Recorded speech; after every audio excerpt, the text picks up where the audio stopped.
Welcome to the Paramedic AF Show with your hosts, Dan and Michelle. We hope you've come prepared to be challenged, offended, and encouraged. We are here to create a better future for the entire EMS industry. We have changed or omitted names of individuals in order to protect the innocent, the guilty, and the incompetent. We believe that knowledge fuels power, ignorance is not bliss, and nothing will change until we abandon the status quo. This is our design. Welcome to the show.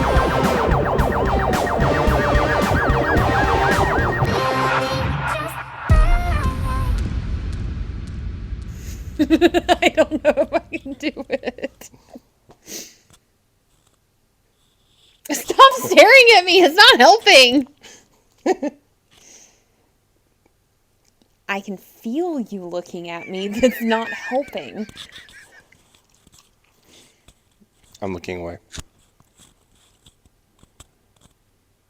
I don't know if I can do it the way you do it. And welcome to the Paramedic AF Show. You can do it like you're mocking me. That's totally fine. Or not mocking me necessarily, but like, you know. Why do I feel like I'm taking a test again? You're staring. Do you need me to just do it? No, I'll do it, but you're staring. Okay, I'll look over here. Hey, Noodle. Even Noodle's trying not to look at you. Fucker.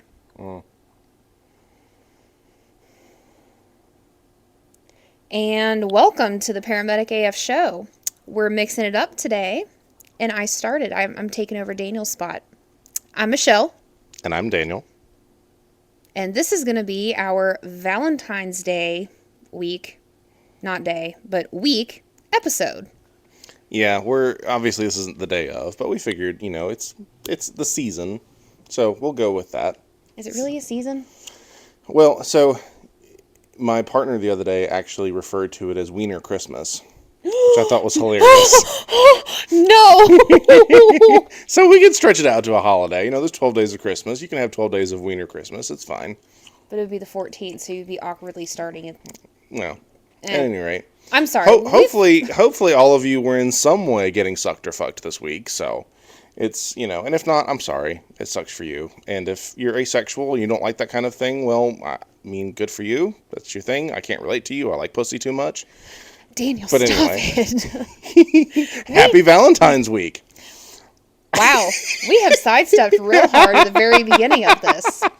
So we want to make you guys laugh a little bit. We've delved into some heavy shit lately, and yeah, we'll talk about some serious stuff today, but we wanted you to have at least a little bit of a laugh in EMS fashion, which is highly inappropriate and entirely too dirty for most public consumption.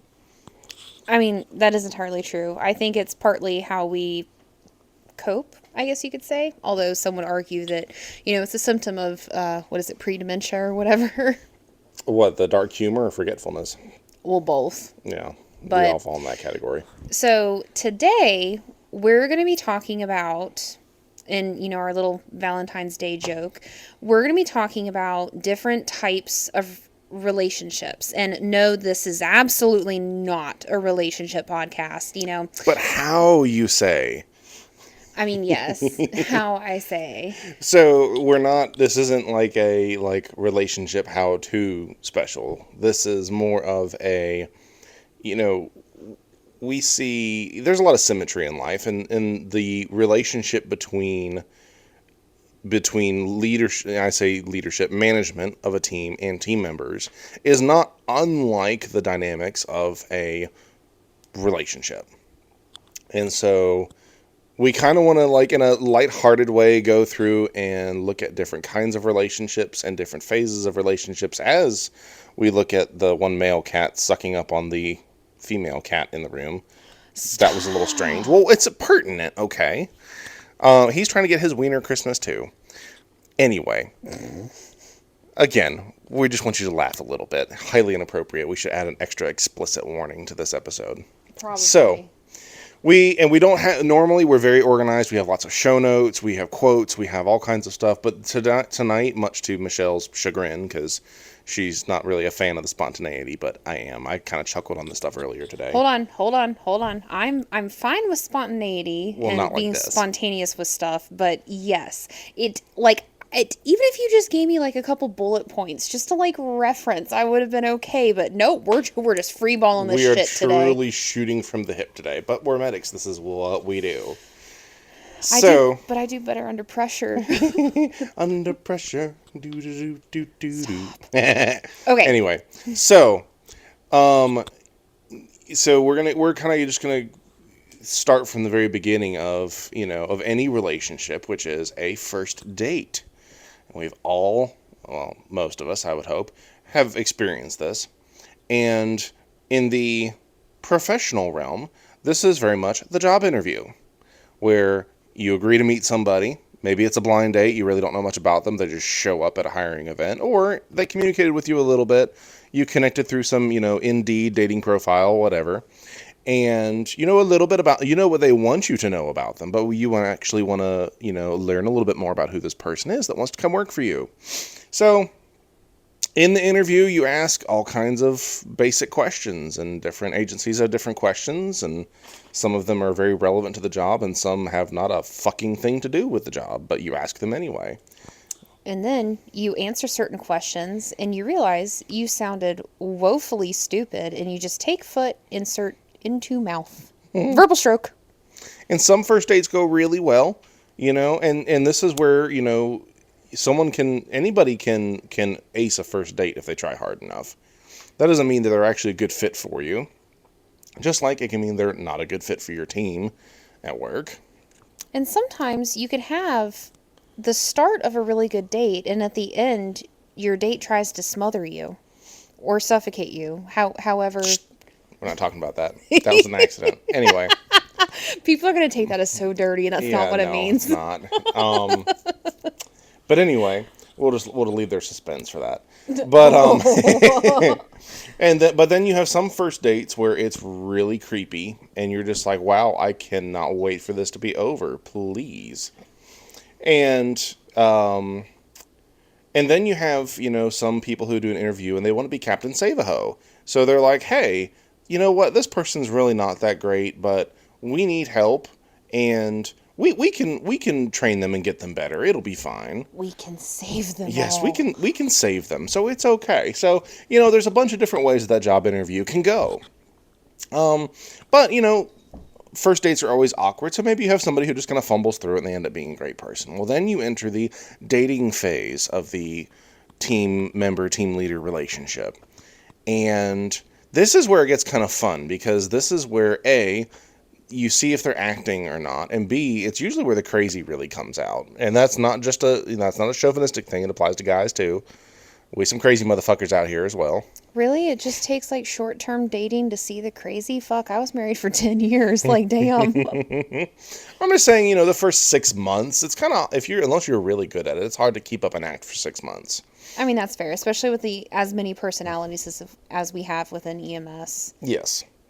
And so you go into this phase where you're starting to realize, like, okay, we had these conversations right up front on the first few dates about our values and do we really mesh up, and we're all excited and think about all the possibilities of what this relationship can be.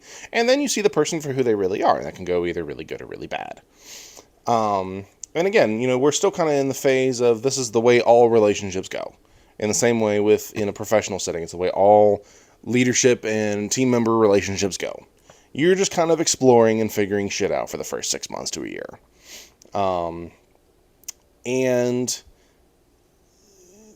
once you get through this point, you start to see some of the more toxic variations on relationships, because, everybody's true colors come out on both sides. And any, conning or snow jobs that were done, it's pretty easy to start seeing through that at this point. And so, we're going to kind of hit a couple, this is not meant to be a comprehensive thing about different types of relationships, but we're going to hit a couple key examples of different relationships. One is friends with benefits.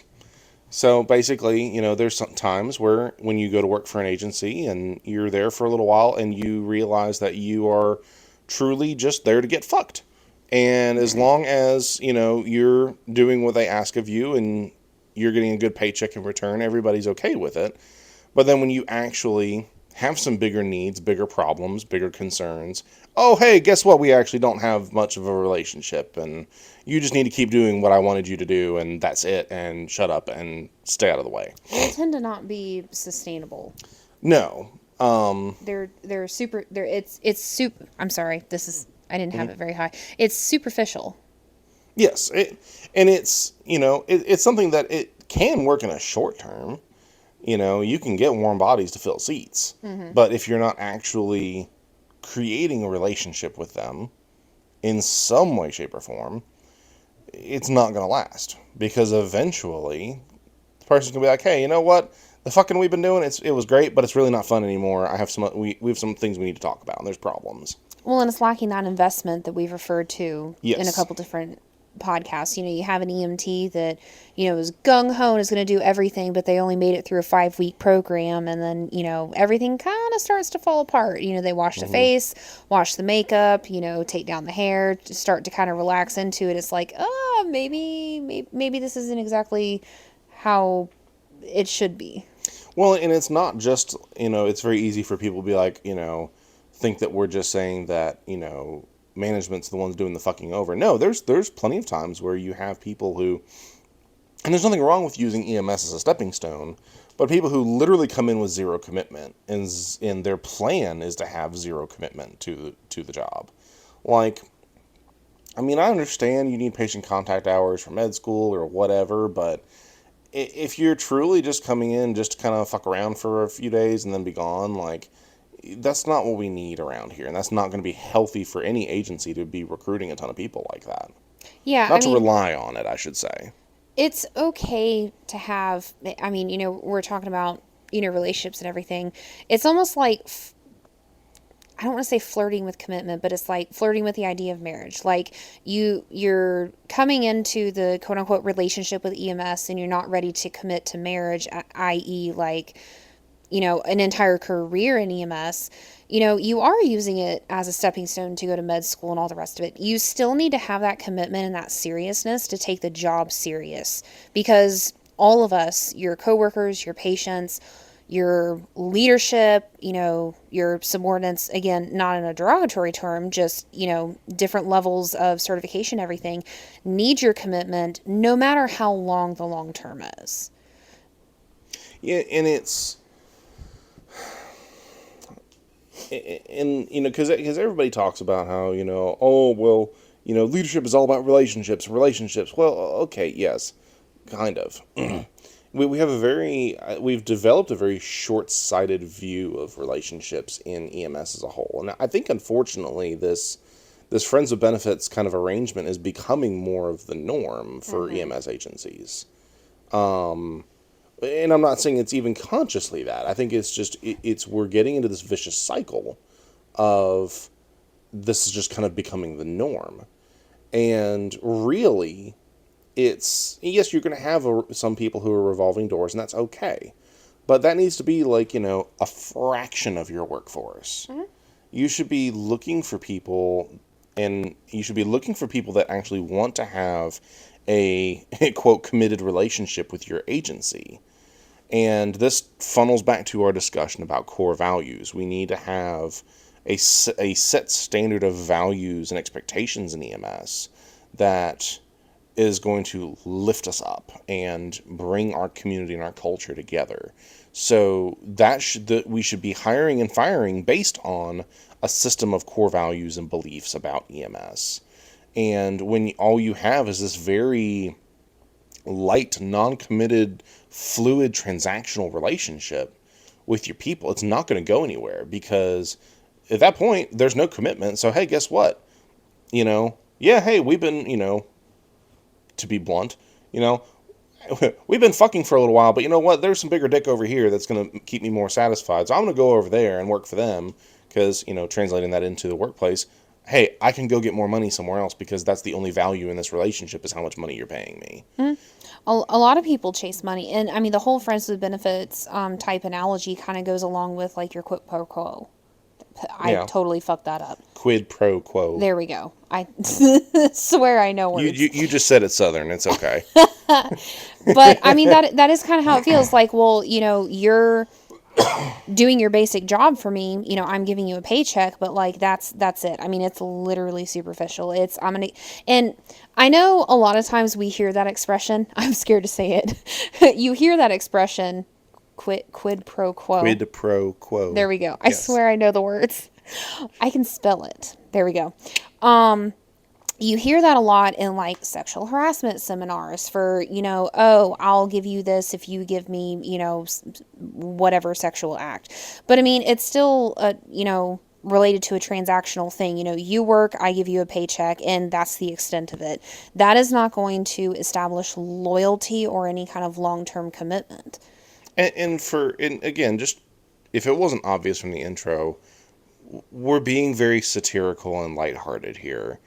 Don't get your panties in a wad because, we make analogies between fucking and management. Like, it's an analogy. It's meant to be funny. Don't take it's a joke, not a dick. Don't take it too hard. Oh my God. But for real though, like people are overly sensitive right now in life, and we just need to calm down and be like, hey, we need to laugh about this a little bit. I agree. But I mean, it's also within a partnership though, which is a lot of what we talked about with like leadership and some of the other podcasts. You can have loyalty, good and bad loyalty amongst a partnership. Mm-hmm. Transactional versus not. I mean, technically any of this, it's any relationship within anything. Well, and what you bring up there is the building loyalty, and moving on from the friends with benefits analogy, because I think we've kind of bludgeoned that horse to death. When you look at what it's like having a long-term relationship, well, there's a lot of variance on that as well. There's your very happy, healthy long-term relationships. There's your very toxic, we're staying together because of the kids relationships, which that is toxic. I'm sorry. If you're just staying with your partner that you're not in love with, that you're toxic for each other, but you're, quote, doing it just for the kids, you really need to evaluate your priorities in life. You're hurting the children in the long run. You are. And and that's not just us being asses about this. Like, there's actually a whole lot of psychology and research that's coming to light about that. Like, I know we've hit on the mental health stuff, but like, there really is just so much development. But anyways, I sidestep. So you want to look at, okay, well, there's a lot of bad examples of what a long-term relationship looks like. And we see that a lot in EMS. There's a lot of people that feel stuck in a relationship with their agency, with their team, because of benefits. They're like, okay, well, I'm in, especially in this state, in South Carolina, as the state retirement requirements get so much higher and the benefits become lower quality. You got people who got in at a certain time when the benefits were good and they got locked into that deal, and they're like, well, man, if I leave now, I'm screwed. Like, that sucks. Mm-hmm. And that's a horrible place to be, because you don't want to be at the spot you're at. But if where you want to be doesn't have those same benefits, you're screwed. And we can get into another discussion another time about, building a future and different retirement options and all that stuff. Building passive income and acquiring assets and all of that. But you have so many people that feel stuck because they're locked into that relationship. And that's toxic too. That's not healthy. And I get it. It's not an easy situation. I'm not minimizing that. I was going to say, divorce is expensive. Right. It is. It is. And so we're not trivializing that, but it's something that needs to be said, is that is not a healthy situation. And if you as an employer, if that is the only thing you have in your pocket that's keeping your people there, you're going to have a very miserable workforce. And they need something else to build loyalty. And so how do you, what's the practicality of how you go about and do that? And you could write a book on different ways to build loyalty and how that translates into the workplace. But I can tell you a couple ways that aren't ways to do it. Is one, pizza parties. That doesn't build loyalty. Guess what? The pizza places have specials all the time. We can all go get pizza ourselves. We're totally fine. That doesn't work. Doing bagels and coffee and all that doesn't fucking work. So what are the things that work? Well, I think that we unfortunately have a very there's a lot of unspoken expectations in this job and about the employer-employee relationship. And one is that, well, if I give you a consistent paycheck, then I deserve your loyalty. No, that's not how this works. When you're giving someone a paycheck for hourly work, well, you're literally and this is how it plays out a lot because we have largely as an industry we don't have a good way of or good system in place, consistent system in place for paying people for good performance. We just pay people per hour. So, dude man over here who is a shitty medic, has horrible patient affect, makes horrible clinical decisions, kills people in one way or another, is getting paid the same amount as the dude that busts his ass to be an exceptional provider and is truly actually making a difference in hundreds of thousands of lives over the course, or excuse me, hundreds or thousands of lives over the course of his career. I don't think any of us have hit hundreds of thousands of patients. Good God, I would hope not. But anyway, but the point is, we don't have any kind of incentives for good performance. So ultimately, what you're paying for when you're paying someone an hourly wage is you're paying them to be there. You're paying them to show up and do the bare minimum. And you're going to naturally have a regression to the mean, where people are going to naturally drift towards the midpoint of expectations because they see that, well, there's a little bit of punishment if I get at the very, very rock bottom. And I don't want that. I don't want to get written up. I don't want to get in trouble, whatever. But I don't have any reward for being way up here at the top. So I'm going to stay right in the middle. And that leads to complacency and lack of communication.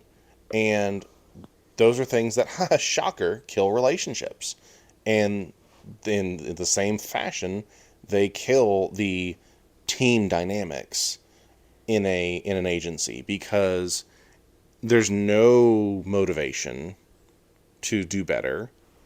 There's no reward, and that's not fair. There's no loyalty. It doesn't matter if I treat you well or if I don't. I'm going to get the same outcome. So, building loyalty, again, the ins and outs of it are their own animal, but at the core, the basic principles for how you're going to build loyalty with someone, with your team, you need to actually get to know them a little bit. And I'm not saying you need to be invited over. We've talked about this in the leadership episode. You don't need to go drinking with them on the weekends. You don't need to be at all the family gatherings and the barbecues and the whatnot. But you need to understand what makes your people tick. You need to find out, okay, and understand again that there's a lot of laws and harassment stuff and whatever that you're not supposed to ask people about how many kids they have or whatever. But you know what? Go find out a little bit about the people that you have working for you. Find out about them. Do they have kids? Do they have, financial problems? All that kind of stuff. Like, dig into that a little bit on a personal level with them. Well, and I know we kind of mentioned, doing the pizza parties is not the answer, which, I mean, is entirely true. I mean, I love pizza. Don't get me wrong. I'll fuck up some pizza. Well, yeah, and I mean, I know we have, the quote-unquote EMS week where it celebrates EMS and everything, but we should be appreciating and getting to know each other throughout the entire year. Just like, let's take Valentine's Day, for example. Daniel and I have actually had these conversations multiple times where I personally feel, and I think you feel the same way, kind of conflicted with Valentine's Day because it's like, you have some relationships, whether it's dating, married, married short-term, long-term, whatever, where literally on Valentine's Day is the only time that that some people, I'm not saying everybody, but just in general, some people are nice to each other, loving to each other. I can't even say loving to each other, but like have any intentional show of affection at all. And then every other day of the year, it's the same, grunt, hate, misery, just you're back in the trenches. Yeah. But on the other side of that, not to get all mushy, but I mean, Daniel and I share affection and love and expression and communication every day. So it's like, well, but why celebrate Valentine's Day. But we kind of found, like, even this year, granted, we both worked on Valentine's Day, so it was the day after, but it's just almost like more attention to it, if that makes sense. So, like, to refer this back to EMS, like, don't let EMS week be our EMS Valentine's Day, where it's the only time during the year that we appreciate each other, that we get to know each other, that we spend any amount of time, I guess, improving things, no matter how temporary, letting crews, come to headquarters to get a lunch, and that's it. People need to eat all year. Well, and I think the same can be applied to the way people practice their religions. And again, we're not delving into, the rights and wrongs of different religions, but there's a difference between somebody who shows up to church every Sunday versus someone who just shows up to church on Christmas Day or on Easter. There's a difference, between a Muslim who goes to prayer, has their prayer rituals every day, versus one who just shows up when it's time for Ramadan or whatnot. You can go on and on for any different, but there's a difference between people who are consistent versus the obligatory, oh, well, I'm supposed to be showing attention, affection, whatever, this particular way, this particular time, so I'm going to do it and then carry on. So I think we need to focus on being real with people. If you want to build loyalty with people, you need to be real. You need to communicate your expectations clearly.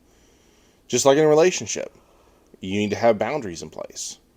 You need to communicate. There needs to be a level of vulnerability. And if you're a leader, and if you're if you're frustrated by different things, you need to communicate that to your people. You say, hey, here's the things that are going on. Here's how my back's up against the wall. You guys don't see it, but this is what I'm dealing with. I'm trying the best I can. And to have that consistent communication.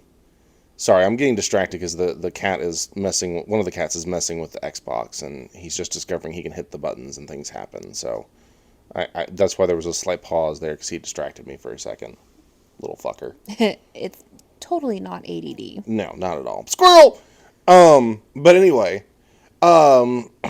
So when building loyalty with your team, you need to be open, you need to be vulnerable, you need to communicate your expectations very fucking clearly. But you also need to understand what your people's expectations are and what their goals are, what they have going on in life. Like we said, earlier, do they have kids? Ask them about their kids. It's okay. I can't think of a single parent who's going to file a harassment claim if you ask them, hey, how are your kids doing? Everybody okay? Like, genuinely, if you genuinely ask that, I can't think of a single person who'd be mad at it. Not a single. And if you are, like, you're just a miserable fuck. Like, if people are taking interest in your kids, legitimately, be thankful for it. And as leaders, hey, you know what? Realize that those people with kids, they're gonna have things that happen. They're gonna have emergencies that pop up. They're gonna have days that they need off all of a sudden they didn't expect. Their family, you should be encouraging them to make their family their priority. So if someone has to call out and say, hey man, my kid's sick, I can't do this, don't you fucking dare guilt trip them for having to call out work. If they're lying, okay, they're lying, and karma's going to catch them, and it is what it is. But if you can't prove that, take them at their word. Their kid's fucking sick. And don't guilt trip them. Don't give them any shit. Tell them, hey, go the fuck home. Don't let the door hit you on the way out. Get out of here. We've got it. And I've been lucky enough that I have worked for places that, at least at certain periods in time, have been like that. But that's not the norm. I was going to say, no, let the door hit you on the way out, like launch you to your car. But then I have like this picture of somebody getting like hit by the heels and like, yeah, that's all that's playing in my mind. It's a very intrusive thought. It's the Sonic the Hedgehog. Anyway. But I can honestly say, in over the years, my experiences, when I had members of management who went the extra mile and did the things that were inconvenient for them in order to help me in what I was dealing with in my personal life, those are the people that made the biggest impact on me and actually earned loyalty.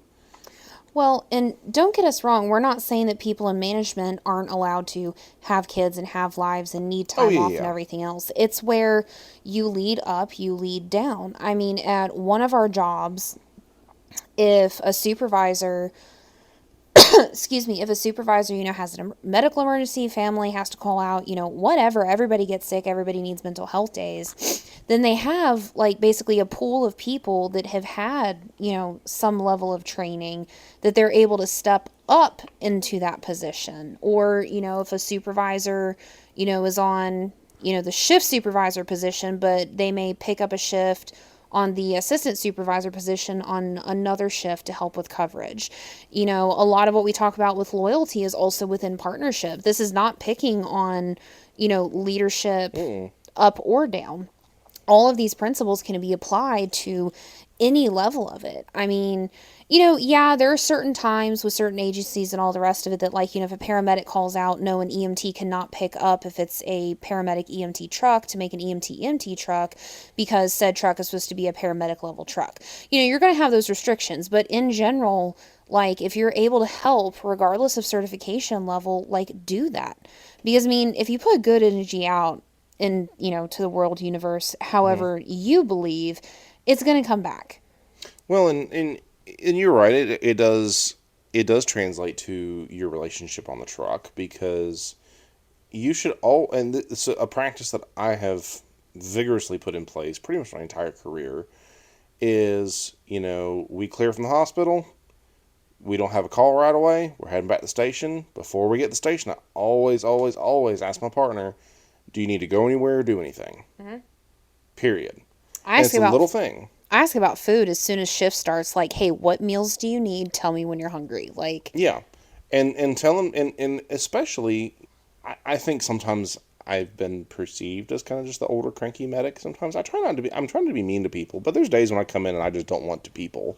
you have resting bastard face. It can't be bitch face, but But yeah, but I hate it when I see these EMTs who are so timid about asking about going out to get some food. I'm like, you have just as much a right to eat as I do. Like, and they're like, well, what do you want to eat? I was like, bro, I got my food. I'll take you wherever you want to go. no, that child has more of a right to eat because you've lived your life. You can starve to death. Let that poor child eat. No, But I'm kidding. but for real, like, why do we have to be such bastards about this? Like, take care of your crew, both, and again, this just further demonstrates where leadership is not just essential to someone who has a title, who is in a quote position of authority. This is about your day-to-day job experience, how you take care of the people that you interact with. And it doesn't take much. That's the other funny thing is I think that we have kind of this misnomer that ought to be, to go the extra mile, to really live like this. Oh, I can't afford that. Yes, the fuck you can. You can afford to be a decent person to your people, and there's lots of things that you can do that show that you care, that demonstrate that you actually have some genuine connection to them.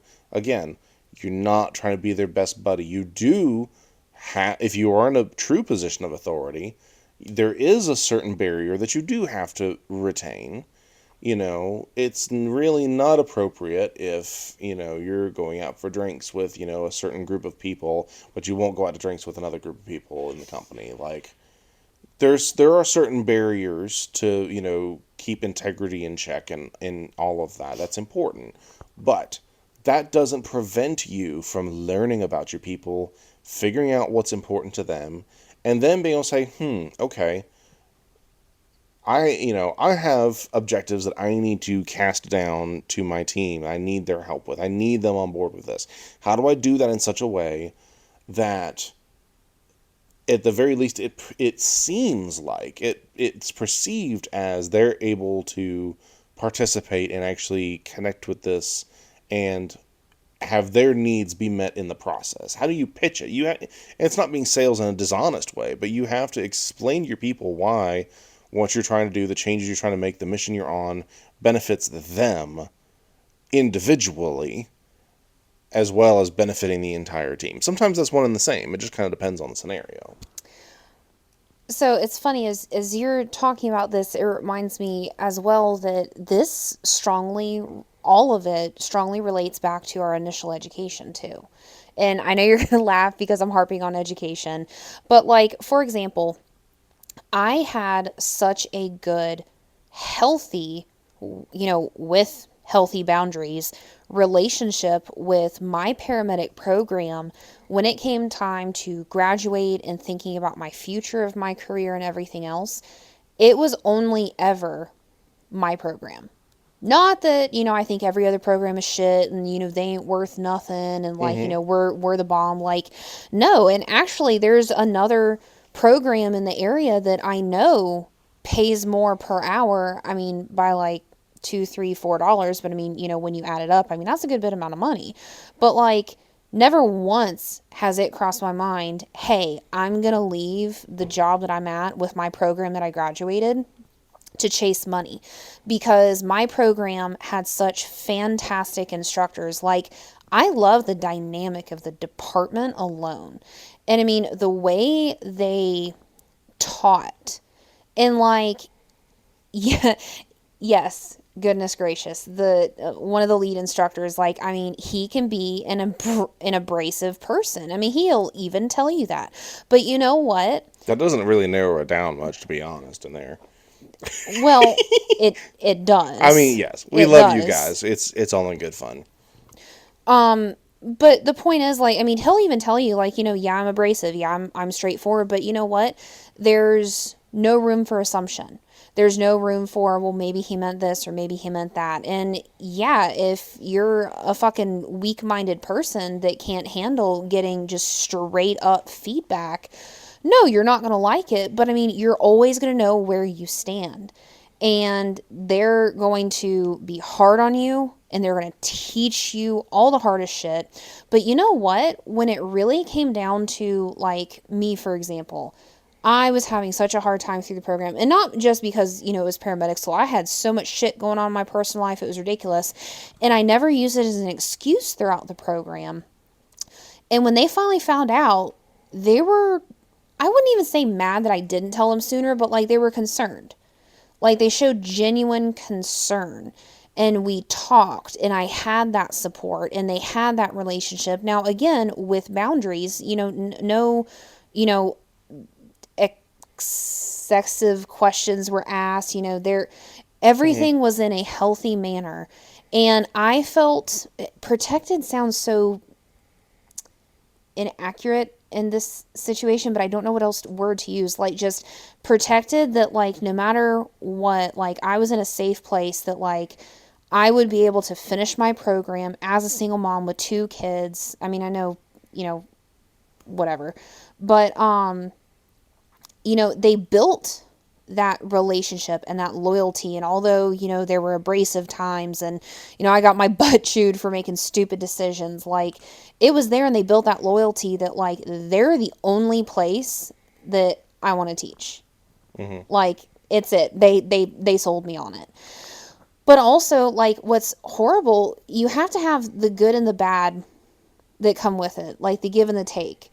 There are so many people nowadays that get offended. You tell them that they did a scenario wrong and they want to go boohoo bitch to your fucking boss. You giggle, but I am so fucking pissed. I'm angry, but that unfortunately is the mindset that we have in this day and age. Is this toxic relationship that could develop.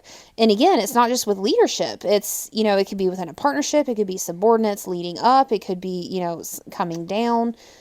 And we need to work on the loyalty and, the good boundaries. Well, and this is, and we really want to do a whole episode on this particular topic, but we can foreshadow a little bit, I guess, because I think it's relevant. I feel like this topic is where our modern state of wokeness is destroying us.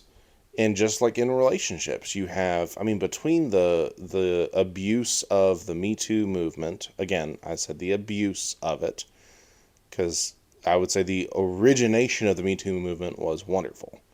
It was incredible, but it has gone so far the wrong direction that it's made a joke of itself, unfortunately.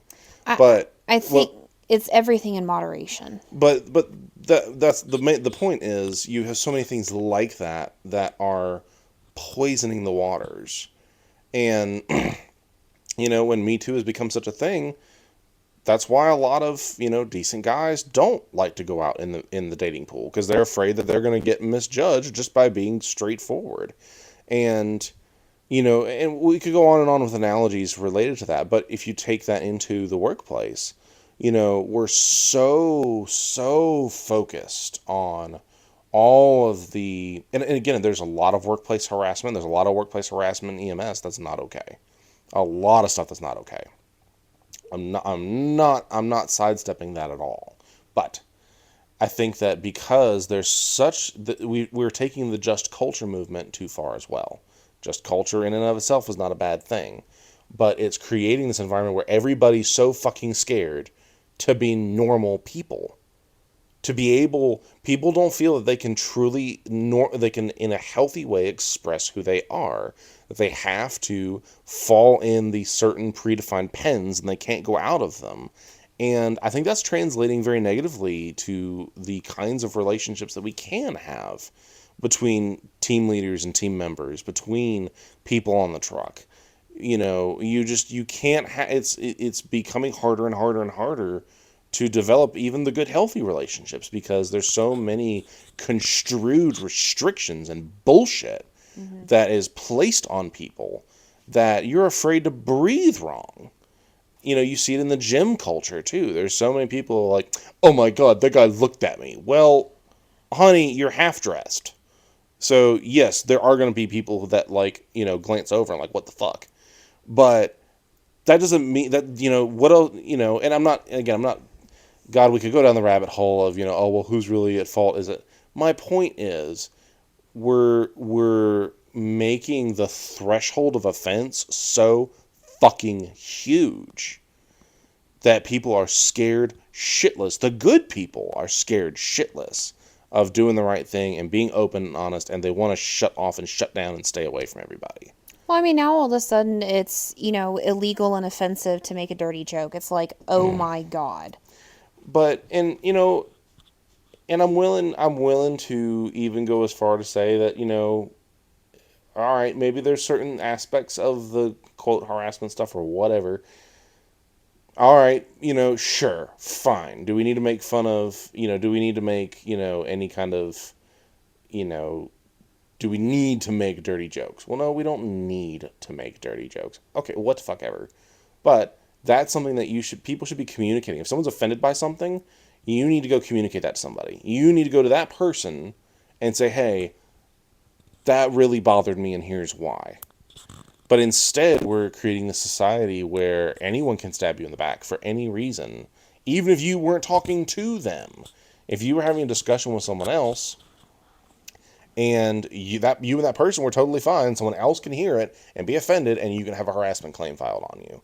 That's fucking bullshit.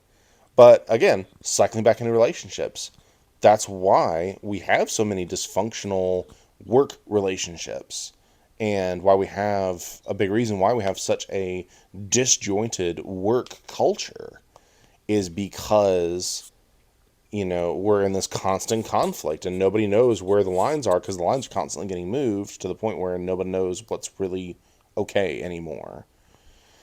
So there's a certain amount of this, I would say, that when you're trying to cultivate a healthy relationship dynamic in your agency, you need to get people to be straightforward, to be honest and transparent, to speak their truth, to be to use I guess an older word, impeccable with your word, and not sugarcoat stuff, not step around things, but say what you mean. Not take things personally. Yeah, that's another thing, is don't take shit personally. If and this goes back to a conflict resolution thing. If you think that somebody was taking a jab at you or was stepping on your toes or offending you or whatever, go figure out what it was. Don't just assume that it was all about you, Because usually you think about what people think about you more than they actually think about you. It's almost like being confrontational, but like in a healthy way. And I'm not saying like confrontational, like, go punch somebody and scream at Yeah. them, like, why did you say that? But it's like literally confront the person, did you Hmm. mean, such and such about me? Let's talk about it. Did you mean to be offensive? Did you Hmm. just, I mean, it is confronting, just Yeah. it's, again, back to communication. How do you do it? Well, and we're smiling because what we're referencing is, as we're going through this, being impeccable with your word, don't take things personally. This is part of a book that we want to delve into later. It's called The Four Agreements by Don Miguel Ruiz. And I wouldn't even say that it's strictly a relationship book. It's not strictly a relationship book in general. It's a book about your identity and how you communicate with other people and the assumptions we have about communication with others. It's a phenomenal book. If you haven't read it, you fucking need to. It's short. You can read it in a day. It's wonderful. Let me tell you something. You may think that you have an idea about yourself, but this book will hurt your fucking feelings. Yes. And Daniel and I, if have read it, oh God, words. Daniel and I have read through it, what, 2 or 3 times now, and I swear every time we read it, we're like, oh my God, I forgot about this. Like your feelings get hurt all over again. Well, and when you really take into consideration the full meaning of what it means to be impeccable with your word, to always speak the truth about what you're thinking, what you're feeling, all of it, that's a lot harder than actually a lot of people think. Especially your inner truth about yourself. We've Yes. talked about what we feed ourselves and what we think about ourselves and everything and how that plays into thoughts and practices. So, and again, just to summarize, because we're going on a rabbit trail here, and because we love it, the four agreements that he lays out is: one, be impeccable with your word; two, don't take anything personally; three, never assume anything; and four, always do your best. So really, if you want to fix the broken relationship between any team leader and team members, whether it's in a formal management employer employee setting, whether it's on the truck, whether it's at home, whatever, these four principles really are your takeaway for how to start that process of fixing that. So again, we'll go through it real quick. We're not going to spend a ton of time on this because we could have a whole episode on these. We could have a whole episode on each one. Be impeccable with your word. If you're bothered by something, if you need something, if you're asked to explain anything, you have to take ownership of anything, be impeccable with your word. Be honest. Be straightforward. And then not taking anything personally.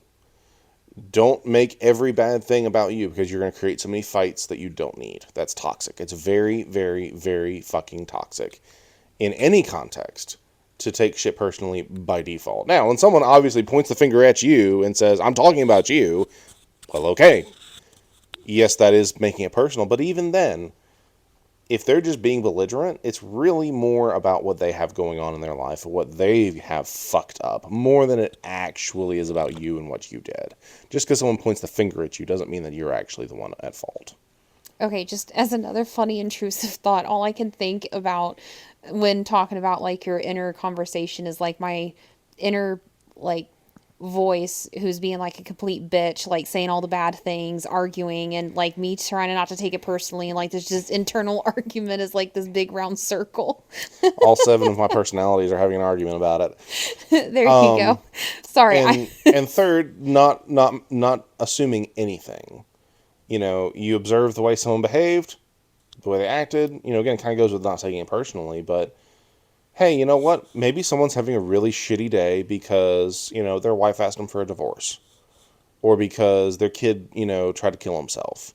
Or, or their kid did kill themselves. And guess what? That trauma lasts for years.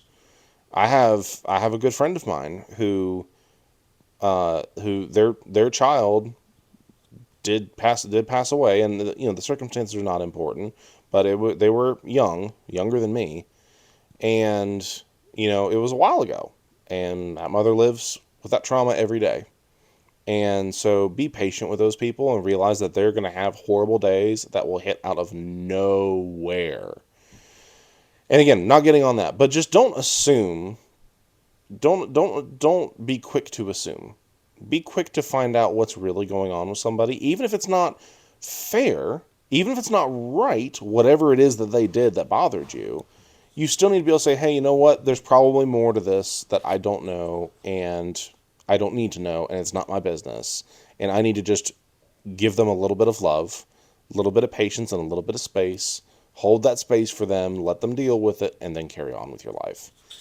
And no, we're not saying that like everyone else's emotion is each individual person's responsibility. It's everyone's responsibility to like regulate their emotions. So like if my partner's having a bad day, it's not my responsibility to like make them better. No, no, no, no, no, no, not at all, not at all. Yeah, no. You need to just simply allow them. You need to realize that what they're working through, or that what they might be working through, and just let them do it.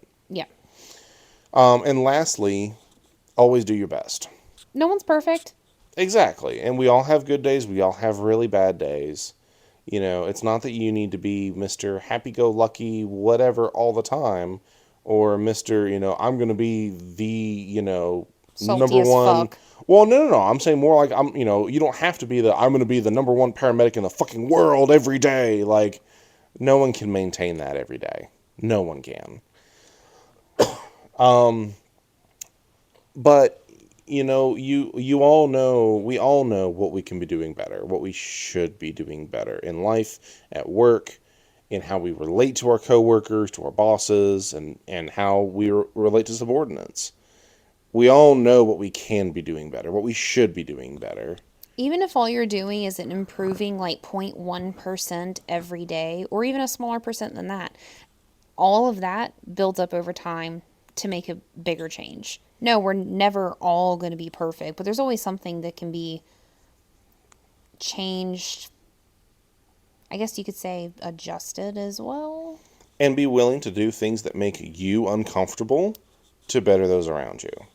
And if you want to really sum up what it means to improve loyalty in the work sense, in the professional sense, if you're a leader in whatever capacity, be willing to do something that inconveniences you to help the people around you and below you, because they will see, hey, not only did he not have to do that, but he really, wouldn't have done that on his own, or that really was an inconvenience to him.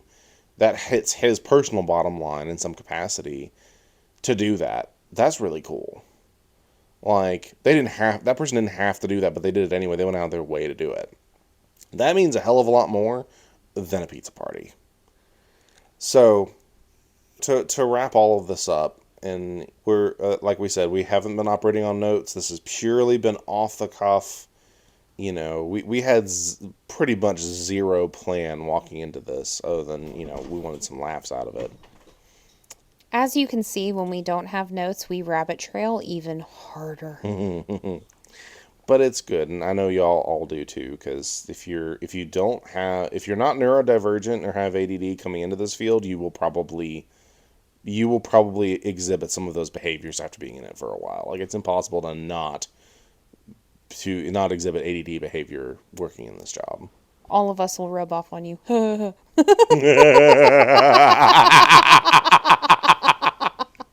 I'm sorry. I You're couldn't help it. welcome, everybody. Sorry. You're welcome. I couldn't help it. Anyway, we hope today made you laugh, made you think, maybe put some things in a fresh, fun perspective for you that will, again, start a conversation, because, as we've said multiple times before, that's how changes are going to happen. We all start talking. We all start getting on the same page. We all start making changes on our own. That's how we're going to see changes made universally in this field, because, God, we need it. So. And apparently we're giving you book lists, too. Ha ha. Right. Yeah. We said that we were going to do some book reviews to start with, when we first began this project, and that's turned into a much more massive project than we thought. So we can't promise that there's going to necessarily be a strict timeline for that anymore, but We will start to put together some book recommendations at the very least. Maybe with some short reviews for everybody. Yeah, we did record an episode on the Extreme Ownership book within January, like we said we were going to, but like we just didn't feel like it did it justice. We with the feedback that we've been getting from y'all, and really what we want, the quality of material that we want. And obviously we're not professional podcasters. I mean, this literally is the first thing that we've done like this.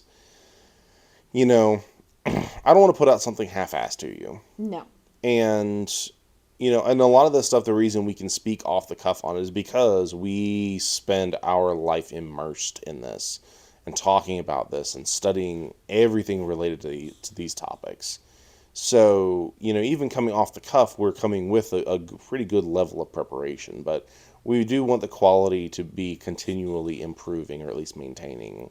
And so that's why we haven't done the book reviews yet, because we really just weren't comfortable with how it came through. So anyway, we suggest reading Extreme Ownership and the 4 agreements so far. Like, those are the January and February books that we were going to do. We are reading them and implementing and absorbing, but we don't feel like we know them deep enough, well enough.